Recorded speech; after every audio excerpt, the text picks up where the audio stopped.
Karibu tena kwenye ulimwengu wa siasa, mtazamaji wangu.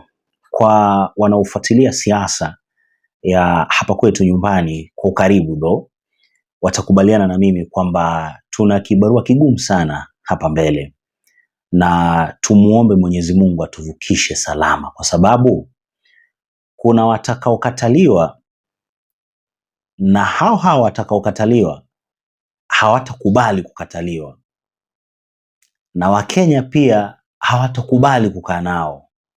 Sasa hapo katikati kutakuwa na nini? Kutakuwa na vita. Jamani, msisahau kwamba tuna uchaguzi mwaka 2027 na tunaodeal nao ni watu ambao wameshaamua kwamba hakuna sehemu wanaenda, whether we like it or not. Nisifike mwaka 2026, mwaka 2027, tuna kibarua kingine kigumu sana mwaka huu hapa, tena mwezi ujao kama sikosei. Finance bill ya mwaka 2026. Nina uhakika wengi mnakumbuka kilichotokea mwaka uliopita. Wengi sana walifariki, waliuawa. And tunaodeal nao, na mimi waga siogopi kusema, Rais Ruto sio mtu wa huruma. And tuliambiwa na mzee before fariki kwamba Uhuru ndo alimwambia tafuta William, kwa sababu hapa mambo huenda yakaharibika. Yani watu walikuwa wanauawa, lakini cha ajabu ni kwamba Ruto hakuona kama ni issue, yani hakushtuka vile. Let's assume kwamba wewe ni rais, afu watu wanauana hivyo ambavyo mambo yalikuwa yanaendelea wakati wa finance bill. Unaweza ukawa au unaweza ukaichukulia kitu cha kawaida kweli? Asa amini usiamini, Ruto aliichukulia kitu cha kawaida sana, mpaka Raila anaenda kwake kuongea naye. Raila mwenyewe alitumwa na Uhuru Kenyatta. So tuombe sana Mwenyezi Mungu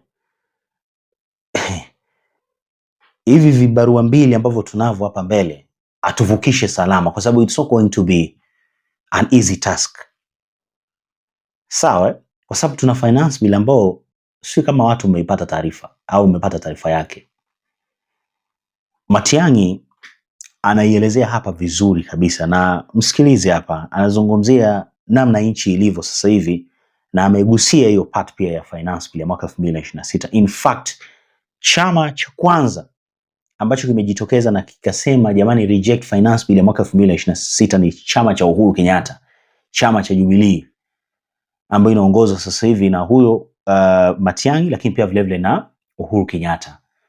So nadhani kibarua kigumu ambacho tunacho hapa mbele, ya kwanza itakuwa ni hii hapa ya finance bill, then ndo tuingie kwenye uchaguzi wa mwaka 2027.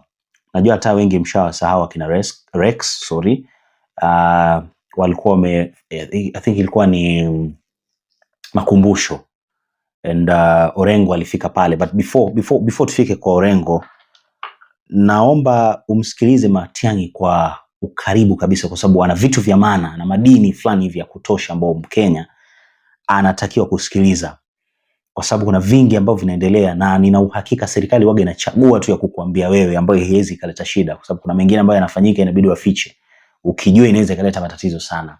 So finance bill inakuja, na unaona walivyonyamaza, hawataki kukuambia vitu ambavyo vinafanyika, na this time round wanataka kuipitisha silently. Acha kipindi kile tulikuwa tunaambiwa itaenda hivi, wanataka kuipitisha silently. So naomba umsikize hapa Matiang'i kwa utaratibu kabisa, ndo tuendelee. You know, I have kept hoping that I will see an end to what I normally call very nonsensical conversations in the public space. We are in a crisis. And then let me be very frank about this. As someone who has had the privilege and the blessing of working in the public sector before and serving our country, I understand government very well. I can read what is going on. I can tell Kenyans very sincerely, we are walking down to a crisis. Not just because we have, of course, because we have an incompetent government, but because in addition to that incompetence, they have mismanaged the country and every avenues of engagement in a spectacular and historic manner. So I would like to urge our leaders, take time now to address the challenges we face, or at least show a sense of understanding and respect for the public by attempting a conversation on the challenges that we face, not on the kind of garbage that you keep spewing every day and so on and so forth. The challenges we face in this country have nothing to do with a tribe. So you cannot say huwezi kusema hii shida imeletwa na Wakikuyu ama hii shida imeletwa na Wakamba ama imeletwa na kina fulani. Hiyo ni tabia ya mtu ambaye ameshindwa kufanya kazi, kwa sababu mahali popote utaenda katika taifa letu la Kenya, watu wanaumia na watu wanalia kila wakati. Sisi wengine tunajiuliza hawa wenzetu viongozi wanaishi wapi? Because there isn't a part of this country I've gone to where you do not meet people suffering, young men and women who have deferred their university learning programs because they cannot raise fees. Kids who cannot go to secondary school because the fees is unaffordable. Levies have been introduced that the government is not even in control of and doesn't even know. These are the challenges we face. Forget about, and we can see, we are not dumb. Tunaweza kuona clearly matamshi haya yanaelekea wapi. This kind of language where it is headed. Kusema eti kwa sababu wakati ule pia mafuta ilienda juu wakati Mheshimiwa Uhuru Kenyatta alikuwa rais, mbona hakukuwa na shida? Niko na jibu. Kwa sababu we were responsible leaders, sisi tuliongea na wananchi na tukawaheshimu. Kukiwa na shida na kukiwa na maneno kama hayo, tulikuwa tunaita hata private sector, Kenya Private Sector Alliance, Kenya Association of Manufacturers na wale wengine, tunaketi chini tunazungumza nao. Viongozi wa dini wote wakituitisha tulikuwa tunafanya kikao nao, tunaongea nao na magavana na wale wengine, because democracy is government by consultation and government by consensus as you go along. Lakini sasa this arrogance that we see here and juvenile hubris that you are witnessing ndio shida. Mimi ya mwisho ningesema ni the worst mistake you can make as a government is to politicize national security issues. Upeleke siasa kwa maneno na masuala ya usalama. Kitu ikitokea useme ni kabila hii ama ni kabila ingine, ni wale wengine, ni sehemu hii. Kasumba kama hii imetuletea shida huko mbeleni. Na tusiende barabara hiyo tafadhali, tutaumiza nchi. Tusiende barabara hiyo. Na yale ambayo yamefanyika jana, ukiangalia mambo ambayo yalifanyika Murang'a jana, mambo ambayo yalikuwa yanafanyika Naivasha, unaona wazi kwamba labda kulikuwa na mpango hapa. But I'm asking the government, if you want to prove us wrong, arrest those who are involved and present them before a court of law, because that is how you prove that you are serious. Lakini kila wakati ni excuses, you know. Maybe somebody should give award this government or record them in the Guinness Book of World Records for being the government that has generated the most excuses to govern. Oh, we inherited empty coffers. Oh, it is Uhuru. Oh, it was Raila and Azimio. Oh, it is who? I mean, someone else is to blame. Not their own failure to manage the country. Hiyo ndio shida. Tunawaheshimu kama viongozi wetu. Wakati umefika, if they did not see this danger, wakati umefika wa kufanya mjadala. Lakini sisi kama chama cha Jubilee ndio wa kwanza kusema tunajiunga na Wakenya wengine kukataa Finance Bill 2026, reject Finance Bill 2026. Ukiangalia yale mbaya yako kwa hiyo Finance Bill, unashangaa tutaishi wapi na tutaenda wapi. The cost of living is already unbearable for many. Kenyan workers, wafanyakazi wa Kenya saa hii. Sijui kama kuna mfanyakazi Kenya hii ambaye anatarajia ama anatasamia kupata payslip. Maisha ya kufanya kazi nchi sasa imekuwa kama ni utumwa. It's slavery. And Kenyan workers are paying every day over taxation. Na ukweli ni kwamba hii serikali imetoka kwa mpango wa IMF program. Why did they get out of the IMF program? Kwa sababu wamekataa audit. IMF inauliza audit.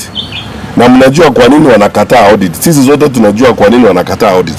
Because they have refused to accept that audit. They have gotten out of the IMF program. Sasa they are trying to look for money to plug the holes through overtaxation. That is the truth. Tuambiane ukweli na tuambie wananchi ukweli yale ambayo yanafanyika. So whether you bribe leaders of the transport sector for a day or two to get out of the street, whether you intimidate them or whatever you do, the problem does not go away. And this is the same short-termism, short-sighted way of managing the country that these people have adopted. There's a problem, throw money at it, bribe some people, or alternatively intimidate them or abduct them, or alternatively say ni kabila fulani nataka kuleta shida. You are moving all of us into a crisis and trying to profile one community. Eti you think it is going to be fashionable? Shida ambayo iko kila mahali Kenya hii, hata ukienda Garissa, uende wapi, shida ni hiyo kila Mkenya anapitia. Sasa kwanza kuambia wananchi eti ni maneno yanaletwa na kabila moja and so on and so forth, which doesn't make sense. Ya mwisho, there are retired presidents around the world. You know, the level of pettiness that we see from this administration is shocking. You know, some of the things that people say, these guys talk about, they can make a dog cry. The president retired, and that's all. And serikali, unajua, if you cannot manage a retired president, honestly, what can you do? Utafanya nini? You know, managing a retired president is the easiest thing, because there is an act that says what that retired president is entitled to. Na mzee amefanya kazi yake, amepumzika, ako pale huko Ijaweri, anaendelea kuangalia mambo ya wajukuu wake. Sasa wewe kazi yako ni kila siku, even at the middle of the night you dream you having a nightmare. You night Uhuru Kenyatta. You are going to call your wife or your girlfriend Uhuru Kenyatta in the middle of the night. Let's be serious, people. I'm telling you, let's be serious, people. Kenya deserves better. We have been independent for the last 63 years. We are respected around the world and in the region. We are asking our leaders, we are better than that. Is why in Jubilee we are saying we are better than this. We would like to change this administration because Kenyans deserve better. Deserve better leadership. And what would we do so that I don't concentrate on negatives only? We would introduce transparency and management of the energy sector differently from what you see these days. We will not engage in conflict of interest. We will not lead a government where we ourselves are doing business in the oil sector. Because in doing that, because of conflict of interest, we will not be able to regulate and manage the sector effectively. We will give an opportunity to all Kenyans. We will be transparent about what we do and accountable about public affairs. If we spend money from the petroleum fund levy or the road maintenance levy, we will tell the public what we have done in that kind of way. And even if we don't tell the public for one reason or the other, we have parliament. Parliament is the representative of the people. Elected members of parliament ought to be told and ought to be explained to everything that is happening by government. So if they don't trust the rest of us, even with the so-called G2G, why don't they take it to parliament? Our representatives are in parliament. I will be very happy and satisfied myself if members of parliament were taken through all this and all this information was given to members of parliament. Sasa hii ukora unaendelea hapa ya kuibia nchi ndio imetuleta mahali tumefika. Na wananchi wakiuliza maswali ni kupiga nduru Uhuru Kenyatta. Sasa Uhuru Kenyatta ni chorus to explain everything, including your incapacity to deal with things. Finally, the level of insecurity in this country is going out of hand. On this particular one, I am doing because I have an individual and personal responsibility as a former Minister of Interior.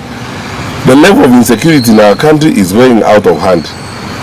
In rural parts of this country, challenges like livestock theft and so on are on the rise. Homicide cases, cases of rape and the murder of women, femicide is becoming a crisis now in the country. You have noticed in the recent weeks what has happened. Young children raped, killed, and so on and so forth. Please, take charge. You have the law, you have the instruments. Take charge, and as you take charge, come out and engage candidly and listen to the people of Kenya. I respect and I believe everyone should respect our religious leaders. They have almost shouted themselves hoarse addressing this administration, the Conference of Catholic Bishops, the PCA leaders, the NCCK, everyone. Please listen to those men and women of God, and government should listen. But for now, we will all be holding now public engagements ourselves as we go along with our members discussing Finance Bill 2026. Our honest view is that it should be rejected because of its draconian and punitive taxation measures that will hurt everybody in the country. Thank you. Questions? Yeah, they don't have questions. They are very happy with what we have said and they are satisfied. Yes, sir.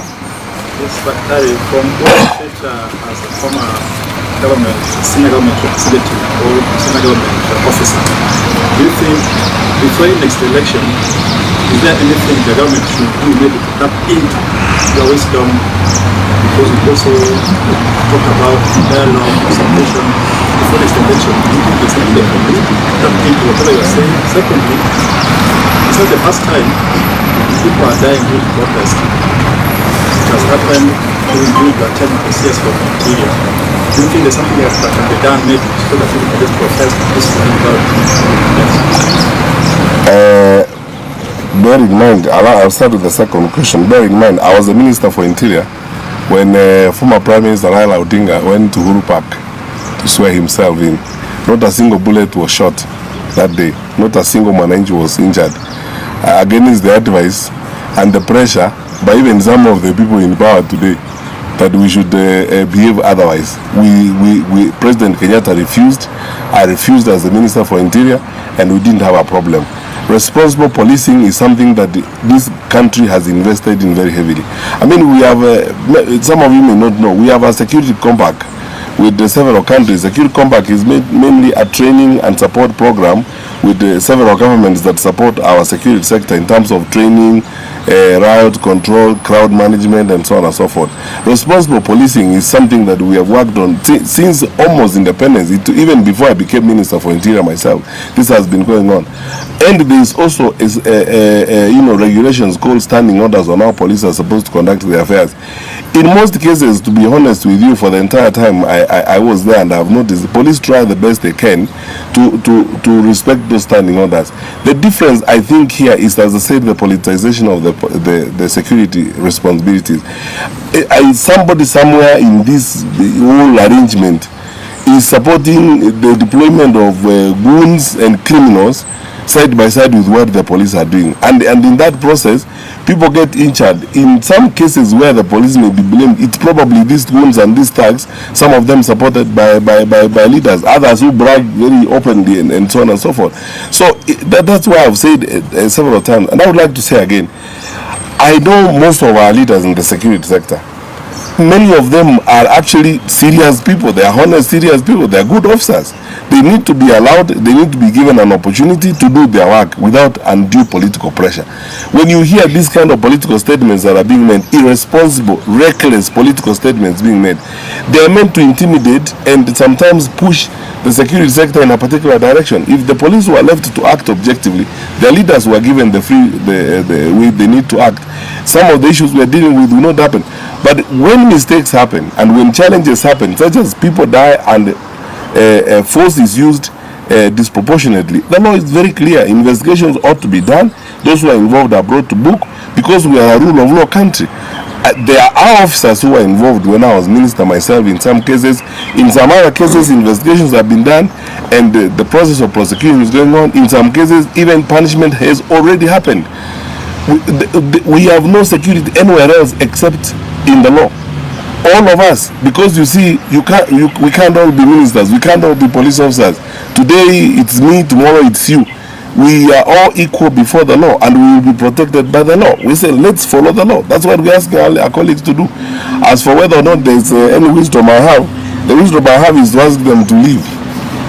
Because the level of damage they have done to the country is irredeemable and more painful, especially because I know and I understand the capacity of our country. I know what my country can do. I know what the people in this country can do. I've worked with so many public servants. I know what some of these senior public servants can do in an environment where they are given proper political support and there is will to do good. But I mean, right now, I have never seen, for the time that I have been paying attention, I never knew a time when there was such resentment even within the security sector teams themselves. And how do we know, ordinary citizens? Because now they are talking about it. Even politicization of deployment.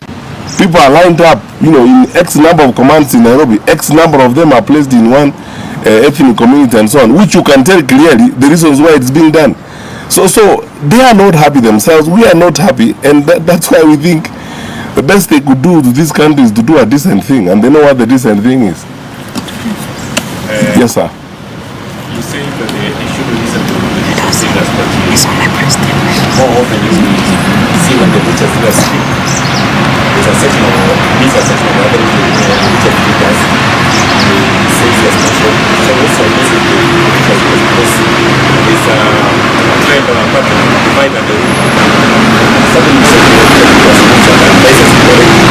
needs another section of religious leaders. Says more religious leaders. And in fact, in most cases, we have seen even some religious leaders being told you would not came out to say this was the rule was in the government. So there's also blame them, even though those same religious leaders and divide and rule. So what's your message to the religious leaders so that when we have a country where religious leaders can be speaking one voice? Listen to Kenyans, whether they are religious leaders, academics, civil society leaders, Mama Mboga group leaders. Listen to the people of Kenya. That's all we are saying. And when you listen to them, we are a democracy. People have a right to express themselves how they please. But when people ask questions again and again of our government, it's only logical that that government at least pays attention to the questions and the issues that are being asked and avoids deflection, deflecting or trying to take away the attention from the issues to irrelevant tribal issues and dragging in the retired president and his family in cases where, honestly speaking, he is absolutely innocent. Final one, because we said 3. Okay. Yes, sir. Thank you so much, sir. Just two from me. First of all, your take as a party regarding where the strike, the fuel strike that was called off, but actually was suspended for 7 days by a section of the Transport Sector Alliance, the way they call themselves. Do you think they represented the cause for many Kenyans who, are suffering and looking up to them? That is my first question. Then the second question would be in regards to the demands you have created as a party if they are not met in terms of disclosure of the fuel pricing formula and also more explanation regarding the alleged securitization of the fuel levy. If these demands are not met, what will be your next action? Well, first, when we make these demands as a party or when we ask these questions as a party, we also know that we are members in Parliament and members in the Senate. We'll do the best we can. We are a rule of law party, first of all. We truly believe that we should act and transact strictly according to the rule of law. So when we make these demands and ask questions about these disclosures, it is because we intend that is the way public debate should go on these issues, and it's upon government to decide whether they're going to be responsible enough and accede to these demands or raise these issues, because we're asking very basically for accountability. It's very basic accountability. I would not think twice about these issues because they're straightforward matters, and we'll continue ventilating through the institutions that exist. We also I don't believe, and we don't think it's the right thing to operate the way you want to propose. We make these demands or else, and so on. We are a democracy. We have a point at which we are going to act, and that is at the ballot. We are asking these accountability questions on and on again, and we hope the government will be accountable enough and do what needs to be done. On the question of the strike, we supported the strike, and that's why we even rescheduled a meeting we had in Kiambu. Our party leader decided, let's stand with all Kenyans on this matter. We support any action that presses the government to do the right thing, and the strike was action by the public to press the government to act responsibly on the issue of pricing of fuel. Now, the leaders of the transport sector said they gave them 7 days. We wait and see. But for us and through the members of parliament we are going to continue communicating that a lot needs to be done. Maybe the funds in that petroleum development levy fund should be availed to the market to stabilize the situation and reduce the pressure on the ordinary consumers. But there isn't much there anyway, to be honest with you. That's why I said the other day, I think we are in a crisis. There isn't much money there. Even if whatever is there was put out, it will not cushion us for long. And this is as a result of the decisions we have made. We may be having a crisis in the Middle East right now, but largely the current situation is as a result of long-term corrupt actions that we have taken, and they are going to bite us. So and if they went that direction, I don't think they will be able to cushion us for long. So the actual solution is to address the corruption, the conflict of interest, and what has finally brought us to this point. Thank you. Okay, so ninatumai kuna mawili matatu ambayo umepata kutoka kwa Matiang'i kuhusu nchi yetu na namna ambavyo inaendelea. But secondly, nilitaka sana kuzungumzia ndugu zetu ambao walipoteza maisha yao kutoka kwa mikono ya maafisa wetu wa polisi wakati tuko tunaendelea na maandamano, akina Rex Masai. Orengo niliona ameenda pale, and ni kitu kikubwa sana. Ni vizuri kwa sababu hatungejua familia inasema nini, kwa sababu tulikuwa na compensation issue hapa. Sio kama serikali hata ilifanya hivyo, but again nimeona video Orengo akiwa huko nyumbani na familia ikiongea. They were talking about justice, and wanalia sana kama familia, and it's very sad that bado yule polisi anaonekana, yani yupo tu, hakuna kitu ambacho kimefanyika, mtazamaji wangu. So we all understand kwamba families, lost people they loved, and at the end of the day there is no amount ambao inaweza ikatolewa na wakawa replaced, but again compensation at least waga inaonyesha kwamba government cares, but sio hii hapa ya William Ruto. Cha pili, wengi tu ambao walikuwa wameuawa ni watu ambao they were exercising their legal rights, to protest, but again they were not committing any crime, but again waliuawa. Yani ndo kitu ambacho kipo, and hiyo ndo pata ambao waga inaumiza sana. Lakini watu wanapofariki na hakuna kitu ambacho kinafanyika au serikali haifanyi kitu, watu wanapofariki kwa style hiyo ambao walifariki sasa, hapo justice automatic mtu ana feel kwamba imekuwa ignored. Sawa, but again watu wamepoteza vitu vingi sana. Unakuta kuna watoto wamepoteza wazazi, and mtoto kama akipoteza mzazi inamaanisha school fee, chakula, support kutoka kwa breadwinner inakuwa ndio hivyo imeenda. So kuna muda mwingine wajitokeze wasaidie sehemu ambapo wanaweza wakasaidia, but again wanataka kulazimishwa. Now that's where the problem, another problem inatokea. Inatuma a very painful message that ordinary citizen lives are not even valued. Hakuna mtu ambaye ana value maisha ya mtu wa kawaida. Na nizungumzie viongozi, yani viongozi wetu hawavalue kabisa, kwa sababu ni ameuawa siku gani Rex na wengine wale, but we are still talking about how tutafanya compensation na nini na vitu kama hivyo. It's very sad. Serikali Ruto ana list kila kitu anayo, but again what's happening inaweza ikakufanya uhisi vibaya sana. Maafisa wa polisi, we've been talking about this. Police is supposed to protect citizens, not because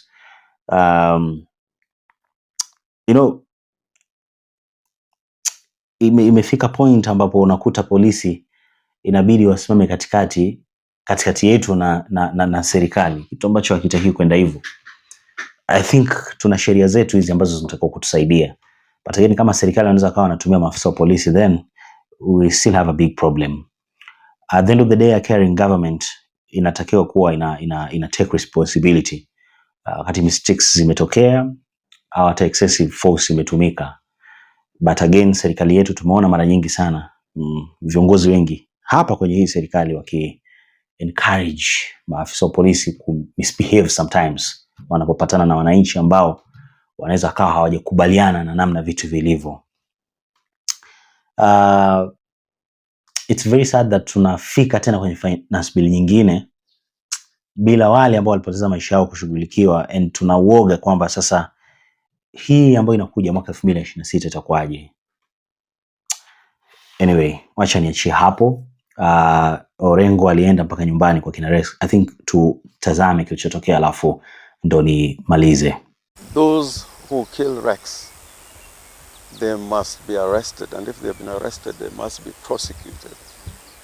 A proper prosecution, not a prosecution which is casual, to try and make us believe that something is being done. And those who committed that action should be punished in accordance with the law. We know that the bullets that killed Rex were police bullets. They were not bullets from any other Kenyan. They were from the police. And President RUTO has required under the Constitution to protect and defend the Constitution, which protects the right to life, must take responsibility and see that justice is done. So the first thing is really justice.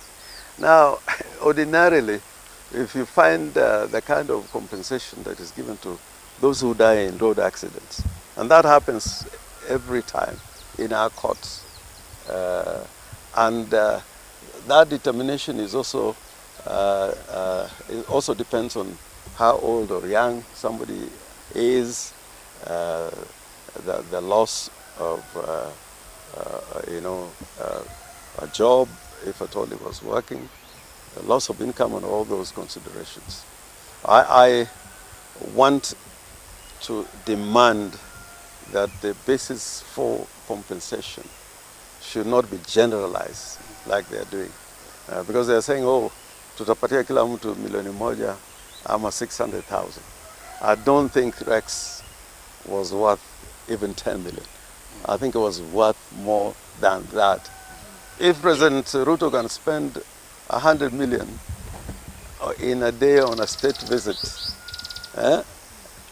with our money, our taxes, and then he takes away the life of Rex, and then they tell us they got about 1 million shillings to pay for compensation. That is not enough. It must be justice and adequate and fair compensation, and that should be the basis for dealing with these issues. Rex is amongst many other young people who were brutally killed during the Gen Z's demonstrations, justified demonstrations against the finance bill in the year 2024. And what a coincidence that I have met the mother of one other Gen Z who was brutally murdered on that particular day in June 2024. I intend, together with my team, to visit the homes of the families of those who were brutally murdered all over Kenya, if God gives me the strength and the time to do so. June is coming again. The event of June 25th in the year 2024 was an event of Gen Zs. It was a historic event. It was an event of young people fighting for their rights, standing up for their rights. They staged a demonstration over a number of days that we have never seen in our lives. In my long political life, I participated in protests and demonstrations. I've never seen one as well organized and as effective as the one which took place in 2024.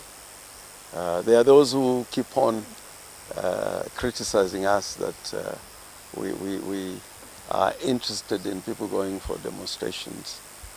That is not the case, because the history of this nation, from the very, very early days when Harry Thuku participated in a demonstration to where the Central Police Station is today, it was not just a demonstration. It was a display of people getting together and being able to say enough is enough. We want to be free citizens. We want to not to live in chains. We want not to live on our knees, but be able to do what our forefathers who fought so hard that Kenya should become a republic. For that to happen, we need to be vigilant all the time. And I'm happy the young people in this country are not going to let their guard down. I also want to say that compromises have been made by people in our party.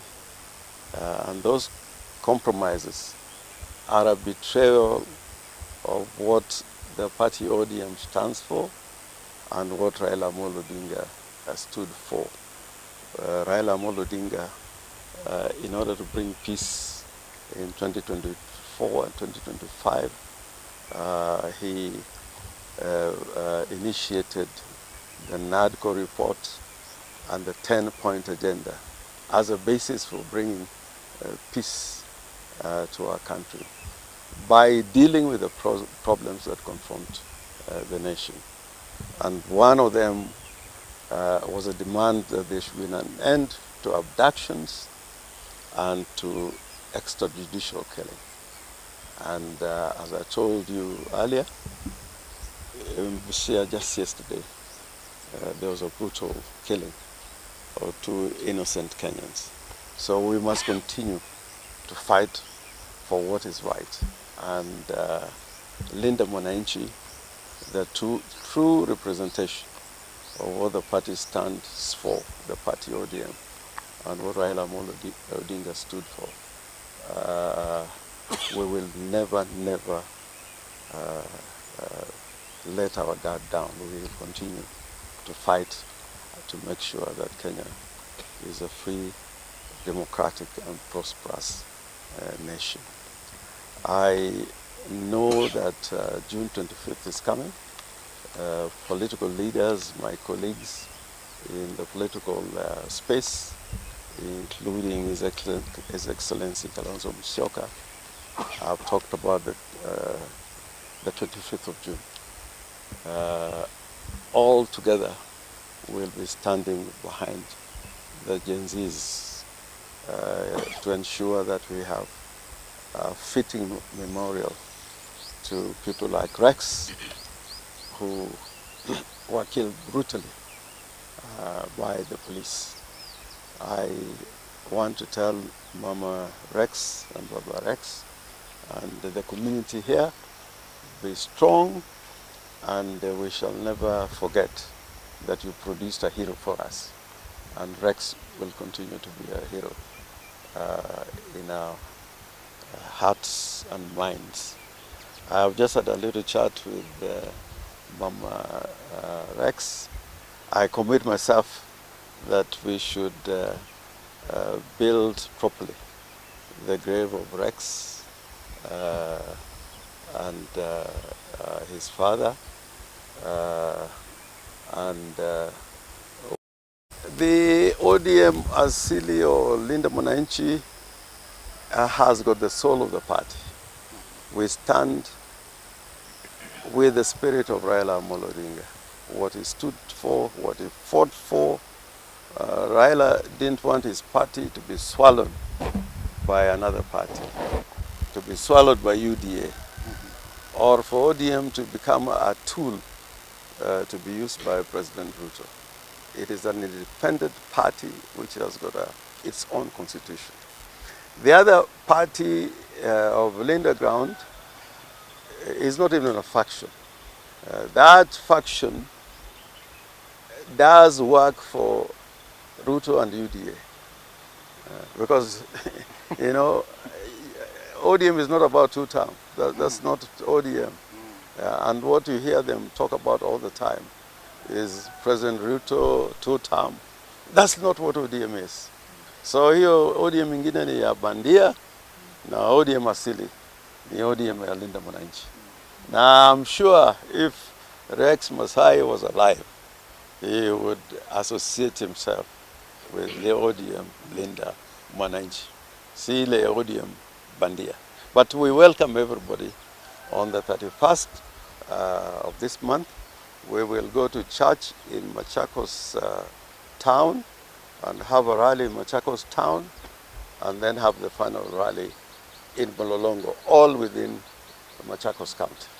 Asanteni sana ndugu zangu ambao umetazama mpaka dakika hizi hapa. Mimi kitu ambacho naweza nikasema ni tuendelee kuiombea taifa letu. Tuna mengi sana ambayo yanakuja. Tuna mengi.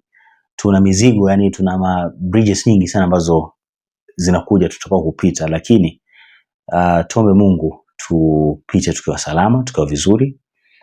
Kwa sababu tunaodeal nao ni watu ambao inakuwa ni vigumu sana kuwaamini. Wanasemaga tumebadilisha nini, lakini kubadilisha inakuwa ni vigumu sana, especially wakati na wao wanataka kulazimisha vitu. Now that's where the problem is. Ndo issue ambayo ipo. So mtazamaji wangu, niachie maoni yako hapo chini kwenye sehemu ya comments, lakini kikubwa zaidi subscribe ili uendelee kupata taarifa nyingi na mpya kila wakati. Asanteni sana wote ambao kila mara tunakuwa pamoja. Wacha tuendelee hivyo hivyo. Mimi naamini kila kitu kitakaa vizuri with time tu. Ipo siku, mimi naamini hivyo. Bye bye.